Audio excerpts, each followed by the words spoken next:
Я житель города Глубокое, родилась и выросла здесь. Вот я всегда отстаиваю правду, я всегда смотрю именно на то, что делается, какая ситуация в стране. Что у нас в стране? Вроде прекрасный вот город, асфальтированные улочки по центру, но если проехать где-то вглубь, я даже могу показать, вот именно недалеко здесь проехать, какие ужасные ямы, какие дороги, как в каких-то, я не знаю, может быть, в 70-х годах, когда это кто-то видел, дороги эти не асфальтированные, там кругом ямы побитые, в то же время требуют дорожные налоги.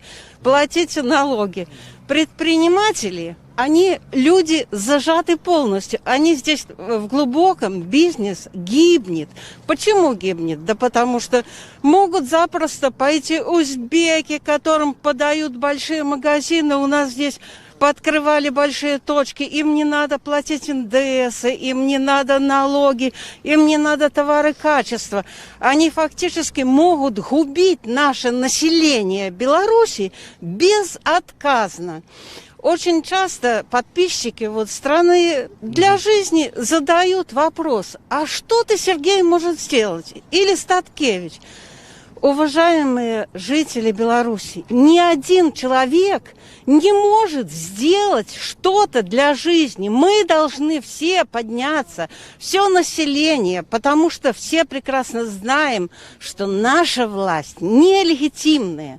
Президент не выбирался, все пораскрадено, колхозы развалены. Здесь еле-еле на плаву держатся эти все предприятия, мясокомбинаты, комбикормовый завод, МКК, консервный завод развалили полностью. А ведь здесь когда-то планировали выпустить линию, даже оборудование закупили, чтобы зеленый горошек выпускать, чтобы соки выпускать в коробках, чтобы людям действительно было хорошо и удобно. А потом взяли раз и раскрали. Вы знаете, что у нас вот если приедут люди, а здесь... А где вам покушать? А покушать негде, потому что, понимаете, а у нас торговлю разорили. А почему разорили? А потому что кому-то выгодно. Вот Еврооптик надо поставить в центре. Ну, почему бы не поставить для молодежи что-то организовать? Да ничего нету для молодежи. Фактически им никуда невозможно. Сейчас законы о пьянстве. Президент, наш президент, говорит с экрана: пей еще от 100 грамм. Я не выбирала, это не мой президент. Так называемый президент. Но так называемый президент, на которого, может, кто-то молится. Пенсионеры, проснитесь. Это не он вам пенсию дает. С наших налогов пенсию вы получаете. Вы заработали, но сейчас вы получаете нищенскую пенсию. Если откинуть на коммунальные платежи, если откинуть на продукты, если откинуть на лекарства, вам уже не останется жить. Вы говорите, что хорошо. Где вы были? Куда вы ездили? Вам никуда не надо ехать. Возможно, вы будете сидеть в огороде где-то в этих разваленных колхозах. Доброго, брудно, я у земле копаюсь, да, мне все болит, да, у меня пенсия маленькая. Подходит бабка: мне ж тяжко жить. Я говорю: послушайте, да у вас же пенсия хорошая, вы говорите, почти 500 рублей. Так мне ж надо деткам помогать, потому что у них минимальная зарплата. А минимальная зарплата — это же братские, это люди обратены на нищету. Если бы мне сказали: выведи, Людмила, статистику, будь статистом глубоким, я бы сказала откровенно: хорошо, давайте посчитаем зарплату среди рабочего класса. Эта зарплата будет минимальная, но, может, где-то среднюю выведем. Ну, 600 рублей, поверьте, максимум, на которое вы с трудом проживете, потому что вам же еще детей надо растить, вам их надо одевать, обувать, кормить. Говорят, что ой, у нас медицина бесплатная. Поверьте, не бесплатная.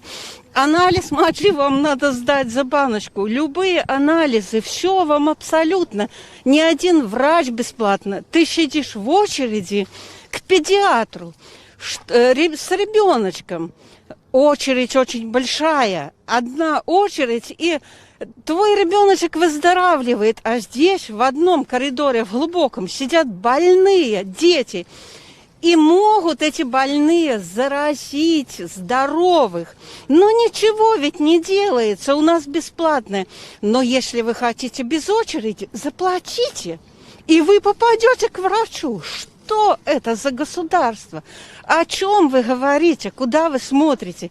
Ни один человек ничего не сделает. Да, с дивана сидя можно критиковать, можно говорить, а что ты сделаешь?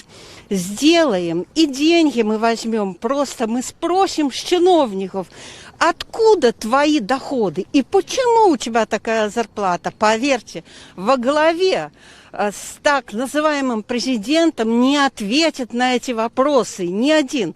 Разве надо нам эти ледовые дворцы? Кто туда ходит? Вы за свою нищенскую зарплату посетите эти ледовые дворцы. Вам они нужны? Оздоравливаться хоккеем, правильно. Извините, когда ты, уважаемый Лукашенко, работаешь, если ты то там поехал, то тут поехал, почему едешь куда-то за границу и за государственные деньги везешь людей? Вы не... Господа, вы слуги народа, вас народ избирал, чтобы вы служили. То же самое, одумайтесь, силовики, одумайтесь, военные люди, одумайтесь, КГБ. Вы все призваны на службу народа. А что вы делаете? Вы служите одному человеку. Вы послушайте речи, какие он говорит. Сейчас в стране страшнейшая эпидемия. Вас даже за людей не считают. Говорят, надо нашить намордников вам. Это вы кто? Собаки? И после этого вы будете уважать этого президента? Вы будете сидеть тихонько на кухоньках? Вы будете молчать? Никогда мы не построим страну для жизни, если мы не объединимся. Мы должны бороться за это все вместе. Нет, ни один Сергей, ни один Статкевич должен бороться. Мы должны все вместе выходить и бороться, и доказывать нелегитимность. И тогда именно мы победим. Когда все вместе, потому что победить что? Победить можно, это как в сказке какой-то, когда был таракан всесильный, его боялись все звери, а на самом деле, когда показали, что он таракан, его можно раздавить. Вот так же и у нас получается. Сидят, наживаются, они получают несказанные богатства. Они живут, все чиновники, они живут как короли, они процветают, а вы живете в нищете. Сидите и говорите, ой, но мне как-то доброго на хлеб, а бы войны не было. Вот вам грянула эпидемия. Хуже войны. Вас защищают. Нет, не будут защищать. И если вдруг настанет, вот действительно, люди начнут мерзнуть, как мухи, да не будет у нас столько аппаратов искусственной вентиляции легких. Не будет. Да, чиновники укроются в Дроздах, у себя где-то построенных за ваши деньги домах. Они лягут в свои лечебницы, если что. Они спасут свои шкуры. Почему все не объединяются? Почему все не борются? Люди, вставайте. Призывают вас выходить на площадь. Призывают. Я смотрела тоже передачи. Вы говорите, а кого можно, кроме Лукашенко? Извините, любого можно. У нас много достойных людей. Не все уехали. Много осталось у нас в стране. Вот даже, пожалуйста, голосуйте за Сергея Тихановского. Кстати, человек очень умный, очень грамотный.